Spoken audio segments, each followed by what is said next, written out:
Kale mbaniriza nnyo ku Twistalk mwebale kuba nti ate mutugoberera. Nabagamba nja kuba nti ate mbawa updates kono omusajja ali olubuto agenda okuba nti ate azaala.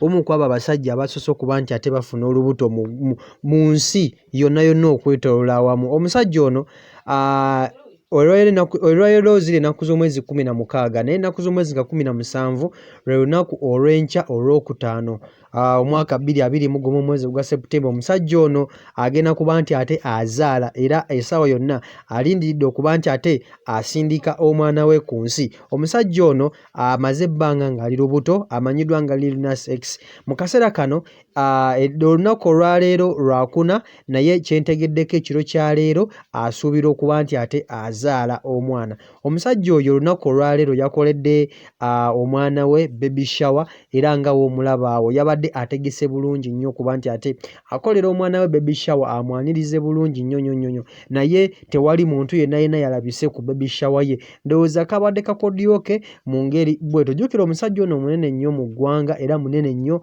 mu ggwanga erya America.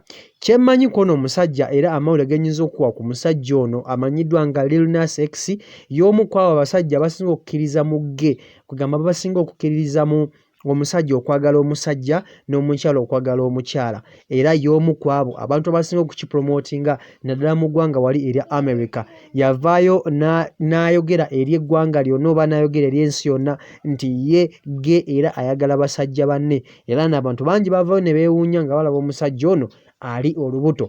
Essaawa yonna asuubira okuba nti ate azaala era asuubira okuba nti ate afulumya omwana. Nakugamba nti ngenda kuba nkuwa update ezikwataganako n'omusajja lw'agenda okuzaala mu buli kimu. So olunaku olwaleero ebadde baby shower ya mwana we, naye kye tumanyi nti olunaku olwaleero ekiro ky'olunaku olwaleero omusajja ono agenda kuba nti ate azaala omwana. Lilnas X y'omu ku abo barapa abasinga okuba abamanyi mu ggwanga, naye y'omu ku abo abantu abasinga okukkiriza ennyo masitaani.